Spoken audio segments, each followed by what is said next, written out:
കല്യാണ മണ്ഡപത്തിൽ കടന്ന് ഉറങ്ങുന്നുണ്ട് ഞങ്ങള്. പെണ്ണിറങ്ങി പോവാണ്.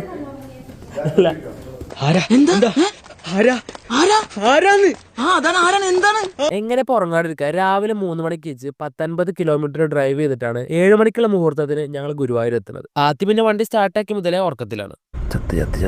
എവിടേക്ക് പോകണമെങ്കിലും സുബൈ സ്കെച്ച് അതൊരു പരിപാടിയില്ല. അതുകൊണ്ട് നല്ലൊരു കുളത്തിന്റെ സൈഡിലുള്ള പള്ളി നിർത്തി ഞങ്ങൾ സുബൈ സ്കെച്ചിലാണ് ഗുരുവായൂർ എത്തുന്നത്. ബാഹുബലിലെ പ്രഭാസ് ശിവനെ പൊക്കിട്ട് കൊണ്ടുപോകണം, അതേപോലെയാണ് ഇവർ ലൈറ്റ് സ്റ്റാൻഡ് കൊണ്ടുപോകണം. 2 ആളൊക്കെ പിടിച്ചിട്ട് സ്ഥലത്ത് എത്തിയുടനെ തന്നെ 3 ആൾ ഒരേ സ്ഥലത്ത് പറഞ്ഞ് ഫുഡ് വേണമെന്ന്. എന്നാ പിന്നെ 3 ആൾ ഒരു മസാല ദോശ കയറ്റി ഉള്ളത് പറയാലോ, വെരി ആവറേജ്. അങ്ങനെ നമ്മൾ ബ്രൈഡ് റെഡി ആയിട്ട് വന്നു. കുറച്ചു നേരം വെയിറ്റ് ചെയ്തപ്പോൾ ചെക്കനും വന്നു. ഞങ്ങൾ എല്ലാവരും ഓരോ ഫോട്ടോഷൂട്ടിന് തിരക്കിലായിരുന്നു. അല്ല, ഇവരപ്പോ ഞാൻ എന്തിനാ കൊടുക്കുന്നത്? നമ്മളെ വർക്ക് എടുക്കാനാണോ അതോ അരങ്ങേറ്റത്തിന് കയറുന്ന കുട്ടികളെ ഫോട്ടോ എടുക്കാൻ വന്നതാണ്?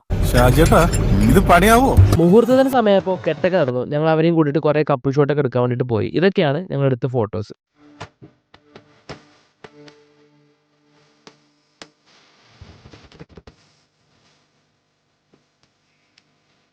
സുഫാമിനെ നല്ല കുട്ടികളെ കണ്ടു കഴിഞ്ഞാൽ വർക്കിന് വന്നാണ് മറക്കും.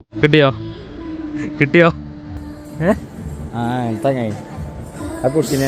അമ്പലത്തിൽ ചടങ്ങൊക്കെ കഴിഞ്ഞിട്ട് ഞങ്ങൾ ഓഡിറ്റോറിയത്തിൽ കുറച്ച് ചടങ്ങും കാര്യങ്ങളൊക്കെ ഉണ്ടായിരുന്നു. അത് കഴിഞ്ഞ് പെണ്ണും ചെക്കനും സ്റ്റേജിൽ നിന്ന് ഇറങ്ങി ഉടനെ ചെറുക്കൻ കയറി അവിടെ കിടന്നു ഉറങ്ങി.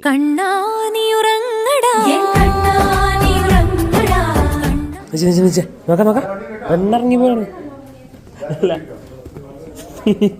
എന്തായിരുന്നു ഉറക്കം?